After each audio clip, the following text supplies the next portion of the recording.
दोस्तों, साल 2024 के लोकसभा चुनाव से पहले बिहार में गर्मी बढ़ने लगी थी और यह गर्मी थी टिकट बंटवारे को लेकर। जहां एक बार फिर से नीतीश कुमार नरेंद्र मोदी से मिल चुके थे, वहीं लालू प्रसाद यादव इकलौते ऐसे बच गए थे जो मोदी के विजयी रथ को बिहार में रोकना चाहते थे और इसके लिए एक एक सीट की कीमत थी। जब बात आई मुंगेर सीट की तो यहां पर नीतीश कुमार के चहेते ललन सिंह को टिकट दिया गया और दूसरे खेमे से यह टिकट एक बाहुबली को मिलने वाला था जिसका नाम है अशोक महतो। लेकिन फिर इन मौके पर कुछ ऐसा हुआ कि 17 साल जेल में बिताने के बाद अशोक महतो का नामांकन रद्द भी हो सकता था और इसलिए अशोक महतो ने लालू यादव के इशारे पर करीब 60 साल की उम्र में खुद से 17 साल छोटी लड़की से शादी किया और इसके अगले ही दिन लालू यादव ने अपनी पार्टी आरजेडी से अशोक महतो की पत्नी कुमारी अनीता को मुंगेर लोकसभा सीट से टिकट दे दिया। आखिर क्या थी इस चुनावी शादी के मायने और कौन है ये अशोक महतो जिसके लिए लालू प्रसाद यादव इतना सब करने को तैयार हो गए? आखिर क्यों अशोक महतो को 17 साल की जेल हुई थी और क्यों इसे बिहार में भूमिहार का सबसे बड़ा दुश्मन बताया जाता है? आइए आपको बताते हैं सब कुछ आज के इस कहानी में। हेलो एंड नमस्कार, मेरा नाम है प्रशांत और आप देख रहे हैं बेजोड़जोड़ा.com का यूट्यूब चैनल। दोस्तों, बिहार और बिहारी माफिया बाहुबली की कहानी सीरीज अभी जारी है और आज की यह कहानी है अशोक महतो की। अशोक महतो को वैसे तो बाहुबली की संज्ञा दी गई है, लेकिन वह राजनीति में सत्ता के सुख से अभी तक वंचित ही है। दोस्तों, अशोक महतो का जन्म बिहार के नवादा जिले के पकड़ी बरावा थाना क्षेत्र के बढ़ाना गांव में साल 1966 में हुआ था। इस समय में ज्यादा पढ़ाई लिखाई होती नहीं थी तो अशोक महतो भी ज्यादा कुछ पढ़ाई नहीं कर सके।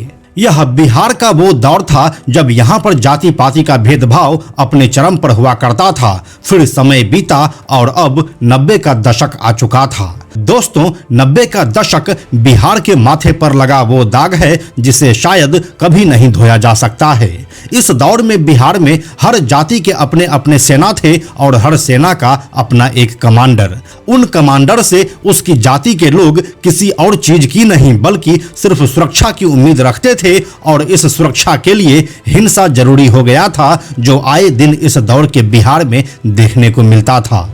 यह कहानी शुरू होती है नवादा और शेखपुरा जिले में। यहाँ पर अखिलेश सिंह नाम के एक शख्स थे जो भूमिहार जाति से आते हैं। जब ये अगड़ी जात के लोग अपनी सेना बनाकर पिछड़ी जात पर अत्याचार शुरू किए तो यहीं से पिछड़ी जात का भी एक सेना निकला जिसका कमांडर बना अशोक महतो। अशोक महतो बिहार के कुर्मी या फिर कोयरी जाति से आते हैं और इनका मुकाबला अखिलेश सिंह के गैंग से हुआ जो भूमिहार जाति से आते हैं।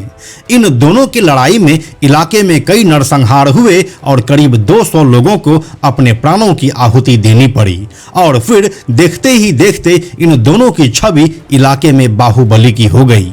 जाति के वर्चस्व से शुरू हुआ यह पूरा खेल जाति के ऊपर ही आगे बढ़ता गया, जिसने इलाके में अपराध की एक नई गाथा लिख दी थी। हम आपको बताते चलें कि 1990 के दशक में अशोक महतो और अखिलेश सिंह गिरोह का नवादा, नालंदा और शेखपुरा इलाके में काफी वर्चस्व हुआ करता था, जिससे करीब 200 से अधिक गांव प्रभावित रहते थे। अब जब अशोक महतो अपराध के रास्ते पर आगे बढ़ ही चुका था तो फिर पीछे मुड़कर क्यों देखना। इसी तर्ज पर वह आगे बढ़ते गए और इस दौरान उनके ऊपर कई हत्या की कोशिश और छीना झपटी के मामले लगते चले गए। इसके बाद अशोक महतो इलाके के पुलिस के लिए एक बड़ा सरदर्द बन चुका था, जिसे बाद में गिरफ्तार कर लिया गया। यह कोई साल 2000 का रहा होगा जब अशोक महतो जेल की सलाखों के पीछे पहुंच चुका था, लेकिन असली कहानी अभी बाकी थी। गिरफ्तारी के बाद अशोक महतो को नवादा जेल में रखा गया था। इस समय अशोक महतो के गैंग में पिंटू महतो एक बड़ा नाम हुआ करता था। शेखपुरा के कसार पंचायत के रहने वाले पिंटू महतो को अशोक महतो का राइट हैंड कहा जाता है और अशोक महतो के हर बड़े या छोटे अपराध में वह भी हिस्सेदार रहा है। एक्चुअली में अशोक महतो पिंटू महतो के मौसा लगते हैं। अब आता है साल 2001, जब नवादा जेल में बंद अशोक महतो को पिंटू महतो अपने लोगों के साथ भगाने के लिए जाता है और इसमें वह कामयाब भी हो जाता है। इस घटना में ताबड़तोड़ गोलियों की बरसात होती है और इसमें एक सिपाही मारा जाता है और अशोक महतो जेल से भागने में कामयाब होता है। इस घटना को नवादा जेल ब्रेक कांड के रूप में जाना जाता है।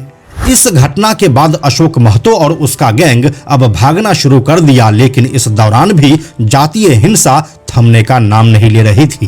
कभी भूमिहार सब मिलकर किसी निचली जाति का संहार कर देता तो फिर उसके जवाब में निचली जातियों का कमांडर रहा अशोक महतो अपने साथियों के साथ कई भूमिहारों को मार डालता। यह एक अलग तरह का समीकरण चल रहा था इस समय के नवादा, शेखपुरा और वारसलीगंज में, जब एक दूसरे के खून से इंतकाम की आग को ठंडा किया जाता था।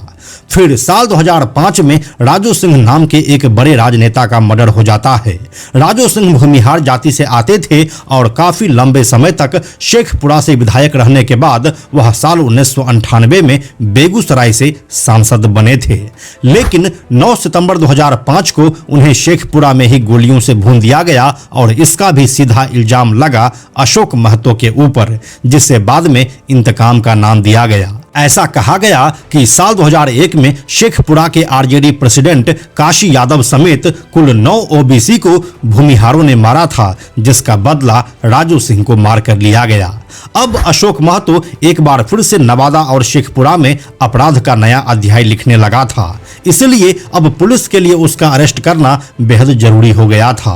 इसी सिलसिले में साल 2006 में अशोक महतो को बेहद नाटकीय ढंग से गिरफ्तार किया जाता है और उसके खौफ को खत्म करने के लिए उस समय के शेखपुरा एसपी अमित लोढ़ा ने अशोक महतो को कोर्ट ले जाते समय उसके अधनंगे शरीर पर जूतों की माला पहनाकर पूरे शहर में परेड करवाया। हालांकि उनके इस बात का काफी विरोध भी हुआ और स्थानीय बैकवर्ड क्लास के नेता ने यहां तक कह दिया था कि क्या अमित लोढ़ा किसी ऊंची जाति के अपराधी के साथ ऐसा बर्ताव कर सकते हैं। यह सरासर ह्यूमिलिएशन है जो अमित लोढ़ा ने अशोक महतो के साथ किया है।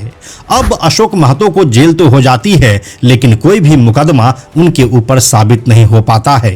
धीरे धीरे एक एक करके वह सभी मामलों में बरी होते जाते हैं और आखिरकार 17 सालों के बाद दिसंबर 2023 में वह जेल से रिहा होते हैं। इस दौरान उनका भतीजा प्रदीप महतो 2 बार विधायक रह चुके थे और उनके सबसे बड़े दुश्मन कहे जाने वाले अखिलेश सिंह अपनी पत्नी अरुणा देवी को साल 2000 से ही यहां से विधायक बनाते हुए आ रहे हैं।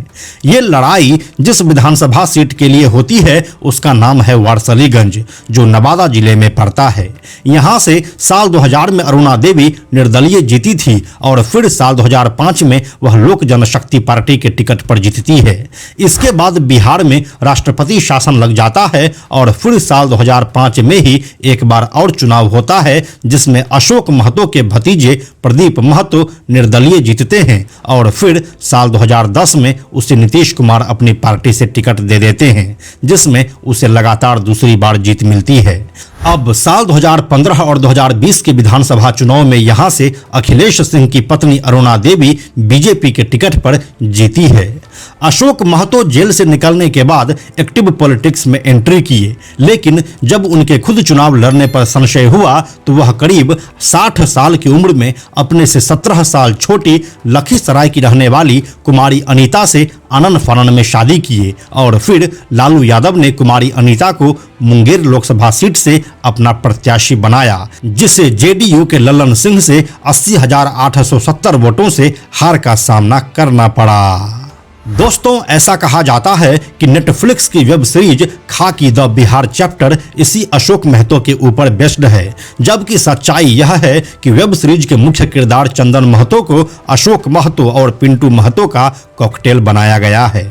तो दोस्तों, यही थी अशोक महतो की कहानी, जो 90 के दशक में बिहार में कुख्यात हुआ करता था और अब माननीय बनने की कोशिश में लगे हुए हैं। जितना भूमिहार मरा है सब केस हमरे ऊपर होगा। कितना केस था? हमको खुदे पता नहीं कितना केस, जितना कांड हुआ होगा ये एरिया में सब हमरे ऊपर होगा। तो भूमिहार तो ऐसा, भूमिहार से हमको लड़ाई चलता है तो उससे हम थोड़े अथी करेंगे। लड़ाई चलता है और चलते रहेगा। उसको वो जातीय ऐसा जनेऊ धरता है तो सब ऊंचा एक जात हो जाता, एक अथी में आ जाता है। अब इस पूरे कहानी के बारे में आपका क्या सोचना है, हमें कमेंट में लिखकर जरूर बताइए। हम जल्दी मिलते हैं आपसे एक नए कहानी के साथ में हम आपको यह भी बताते चलें कि आप में से 97% ऐसे लोग हैं जो हमारे वीडियोस को देखते तो हैं लेकिन हमारे चैनल को सब्सक्राइब नहीं करते हैं। ऐसे लोगों से हमारी हाथ जोड़कर विनती है कि अगर आपको हमारे वीडियोस पसंद आ रहे हैं तो आप बेजोड़ जोड़ा के इस चैनल को सब्सक्राइब जरूर कर लीजिए। साथ ही बेजोड़ जोड़ा नाम से हमारा एक एक्स अकाउंट है यानी कि ट्विटर अकाउंट है, आप उसे भी फॉलो जरूर कीजिए। यह वीडियो अगर आपको पसंद आया तो इसे लाइक और शेयर जरूर करें। आने वाले वीडियोस के लिए बेजोड़ जोड़ा को सब्सक्राइब करके बेल आइकन को टच करना ना भूलें। Thank you so much.